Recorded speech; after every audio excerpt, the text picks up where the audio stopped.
Olá pessoal, estamos de volta. Nesse vídeo vamos continuar falando sobre Bootstrap. Vamos entrar na parte da documentação do Bootstrap, né, João? Isso mesmo. Então vamos lá. Abra aí o seu Chrome. Vamos acessar aqui novamente o site do Bootstrap, getbootstrap.com. Vem aqui na parte de CSS. Então até agora a gente fez aí alguns testes com os botões, né? Isso. Aqui do lado direito, ó, você tem um menu com vários elementos, várias categorias aí da parte de CSS do Bootstrap. O que a gente está mexendo aqui em Buttons. Legal. Vou clicar aqui, ó. Então note que temos o padrão aqui das classes, né? Então a classe BTN, para ele ficar com aparência de botão, e a classe BTN-default é um botão padrão. Exato. Ele fica dessa aparência aqui branca, ó. Uhum. E olha que legal, tanto faz uma classe A, uma tag A, um elemento A, ou uma tag button, ou input, ele vai ficar com a mesma aparência. O resultado final é igual. É muito legal. Se você descer um pouquinho, ó, você tem aqui as opções de cores. A importância aí desses botões. Então você tem um primary, success, info, warning. Então vamos fazer um teste. Vamos mudar aqui, ó. Vamos abrir o nosso arquivo bootstrap.html. Aqui tem o nosso botão. Vamos colocar aqui, ó, warning. Porque a gente tinha aquele Danger que vinha o vermelhinho, né?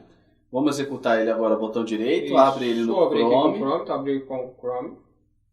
Olha lá, o warning já ficou um laranjinha, né? Já ficou um de aviso. Isso. Então, olha só como é interessante. Primeiro você vai colocar qual é o objeto, né? Então, BTN porque é um botão. E depois a classe específica Com a cor. com a cor. Ó, BTN primary, BTN success, ó, Uhum. tem todos aqui. Muito legal. Além disso, você também tem aqui tamanhos.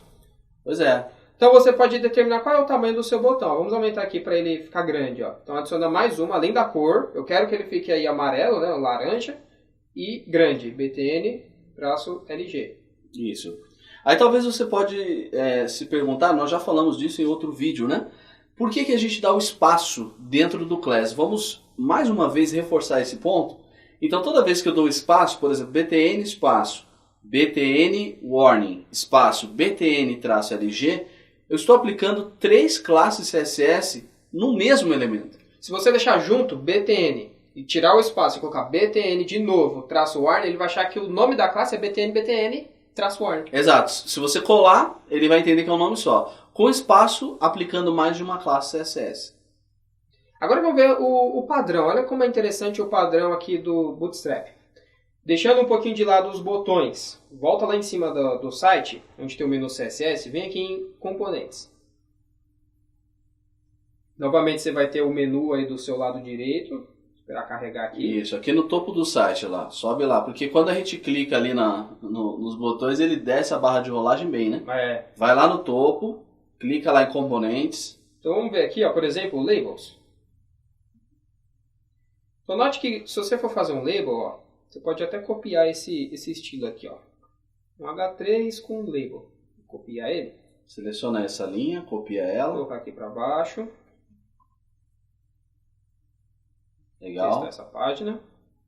Volta na aba da F5. Então tá lá. Notem que o padrão é o mesmo. A diferença é que de vez você usar a classe BTN, você vai usar a classe label, espaço. Qual é a cor ou a importância desse label? Então no caso ele está label-default. Vou mudar aqui para warning. E ele vai seguir o mesmo padrão, né? O mesmo padrão. Olha lá, muito legal. Legal? Então, isso a importância, pessoal, de se ler uma documentação. Nós estamos na documentação do Bootstrap, mas isso também serve, por exemplo, para qualquer outra linguagem. Se você quiser aprender, por exemplo, PHP, basta você entrar no site php.net, tem a documentação do PHP. Se você, por exemplo, quer trabalhar com uma API de algum código aberto, por exemplo, você quer implementar, vou dar um exemplo simples, né? Você quer implementar modos de pagamento lá do Moip, por exemplo, quer integrar modos de pagamento.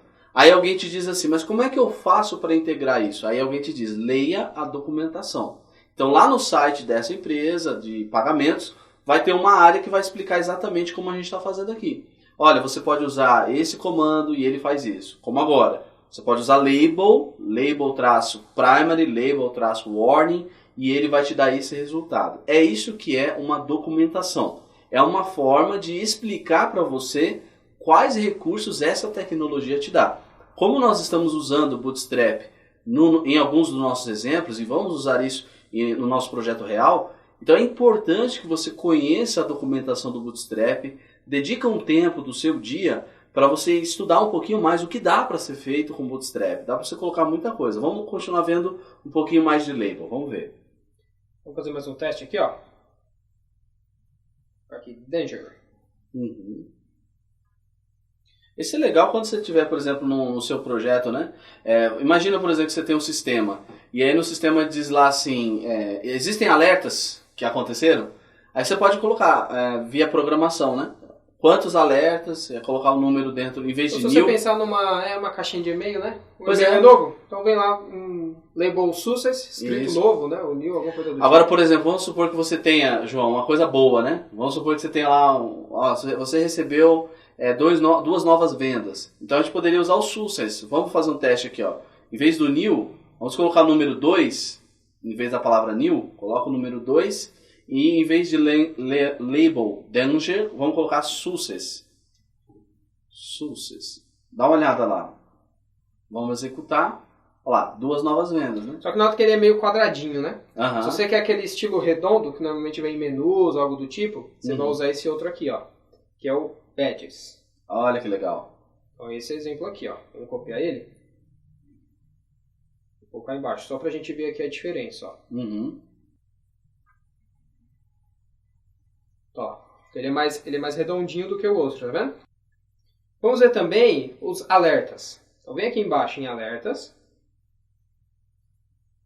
E olha só, nós temos os mesmos padrões. Ó. Então se você colocar aqui sua div alert, a classe, espaço alert success, você vai ter um alerta verde. Senão azul, amarelo e assim por diante. Então o padrão é o mesmo. Uhum. Para todos esses elementos, né? E esses alerts, pessoal, isso é muito legal, principalmente se você trabalhar depois com JavaScript, com PHP, a pessoa se cadastrou, né? Aí você, no retorno do cadastro, você manda exibir, né? Você dá um show lá, se for no caso do jQuery, né? Show, ou hide e tal.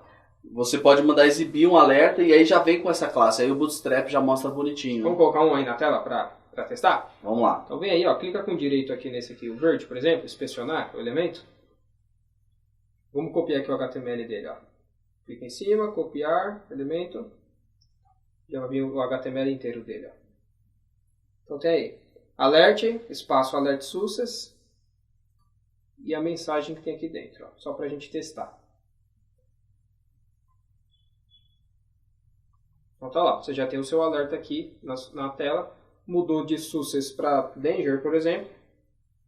Ele vai manter o mesmo padrão de cores. Muito legal. Agora, algo muito utilizado, né? E precisa ter uma formatação legal são os formulários. Exato. E isso está lá, novamente, na parte de CSS. Então, volta aqui em cima, ó, clica em CSS. E vamos aqui em formulários, ó, forms. Embora a gente vai falar muito de formulário ainda, mas vamos mostrar um pouquinho desse exemplo, né, de como trabalhar. Por exemplo, a gente tem um formulário aqui. Esse primeiro formulário de exemplo, né? Então tem aqui o e-mail, a senha, um campo para fazer o upload do formulário, uma caixa, né? Um checkbox e o botão submit. Olha só como o formulário já vem padronizado com o Bootstrap, é espetacular. Bom, a aparência dos campos, né? É muito legal. Quando você clica, ele já acende. Imagina isso no seu site, que espetáculo. Você clicou no campo, ele já deixa a borda, né? O que a gente chama de outline. Ele já deixa isso de forma destacada. Bom, vamos copiar esse bloco, mas antes, vamos dar uma limpada lá no código, que a gente fez vários exemplos, né? Uhum. Vou copiar o código aqui, ó. Tá. Esse aqui, vamos copiar esse código. Copia esse código aí. Volta aqui no seu arquivo. Pode limpar isso aqui, ó. E cola ele. Isso. Mas vamos renomear o arquivo? Vamos salvar ele com outro nome. Acho que Bootstrap-formulário. Então aqui é File, Save As. Bootstrap-form. Form? Bootstrap-form. Acho que fica legal. Vamos renomear então aqui, colocar o... Isso, em vez de e-mail address, vamos colocar só e-mail. E-mail. E aí, em vez de senha, de password, né? Vamos colocar senha. Selecione o arquivo, ali onde está File Input. E ali tem o texto em inglês, né? Vamos colocar assim, exemplo de texto de ajuda, por exemplo. Exemplo de texto de ajuda. E ali embaixo, no checkbox, no check me out, vamos colocar eu li e eu aceito. Normalmente é esses termos de uso, né? Isso, eu li e aceito os termos de uso. Termos de uso. E o submit nós vamos trocar para enviar. Agora olha que interessante, novamente, né, nós vamos voltar a falar de formulário mais à frente, mas veja que nós temos uma tag form ali na linha 10, né? Então a tag form, veja onde ela fecha, lá no final na linha 30, significa que tudo que está dentro desse formulário será enviado junto. Se eu tiver uma caixa de informação fora da tag form, ela não será enviada nesse formulário. Dessa maneira que você está vendo aqui na tela, ó. Então se você vier e colocar um input, uma caixa de entrada de texto, e está fora ela não é filha da tag form, ela não vai ser enviada junto com esse formulário. Exatamente. Só os que estão aqui dentro. Isso acontece, por exemplo, quando você tem um site, aí você tem uma caixa de busca lá no topo do site, que não tem nada a ver com o formulário de cadastro, por exemplo. Então você vai ter que tomar esse cuidado. A tag form ela é muito importante. Antigamente era muito conhecido a gente colocar o método, né? Método getPost e o action para onde vai. Hoje ainda se usa muito do formulário com getPost. Mas mais futuramente vocês vão ver, inclusive nesse curso, que com outras formas de trabalho, por exemplo com REST, você vai trabalhar só o clique do botão. Quando clicarem no botão, e aí você consegue tomar uma ação. Utilizar o famoso Ajax. Exato. Continua sendo uma solicitação POST, uma solicitação GET. Quando a gente fazia com formulário aí, você vai usar dessa maneira. Ó. Então dentro da tag form você criaria aqui um action, que é para onde esse formulário vai. Então você tem um arquivo lá, contato.php. É quem vai receber essas informações do formulário, enviar um e-mail, salvar no banco de dados, assim por diante. Agora, qual é o método de envio? Como é que vai enviar esse formulário? Você vai colocar aqui method. Por padrão, se você não falar nada, é get. Então, se você colocar o atributo método, espera-se que vai ser um método post.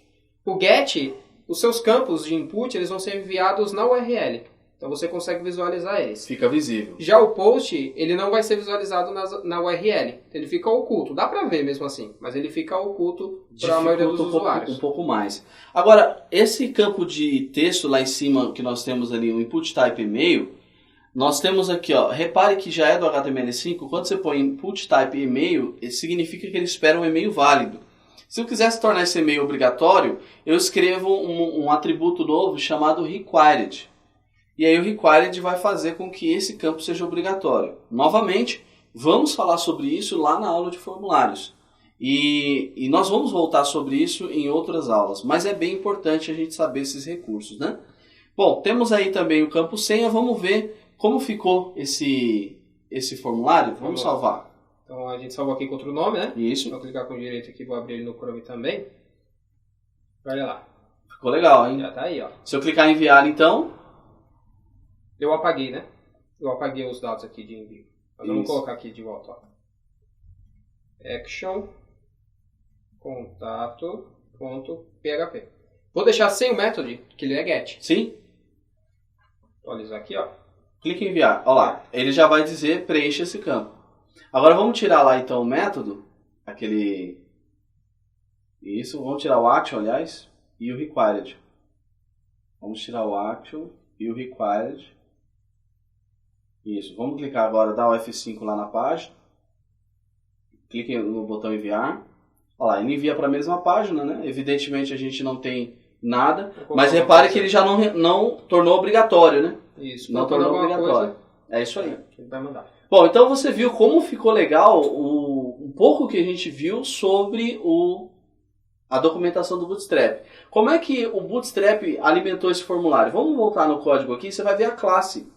Só essa classe FormControl. Quando você colocou a classe FormControl, ele já formatou a classe pra gente. Isso é o input, né? Exato. O campo ele ficou com aquele padrão, com outline azul. Exatamente. Já o label, que é esse texto de fora que você tem aqui, ó, ele ficou nesse padrão por causa que você tem uma div aqui em volta dele com form group. Exato. Então, se você quiser saber mais coisas sobre o Bootstrap, dá uma lida na documentação, faz os testes. Copia as classes para você testar. Deixa eu ver como que fica com essa classe, com outra classe que você vai conhecendo. É muito legal, é muito interessante. Bom, a gente se vê então no próximo vídeo. Depois a gente continua. Vamos usar muita coisa sobre o Bootstrap. No próximo vídeo a gente se vê. Até lá.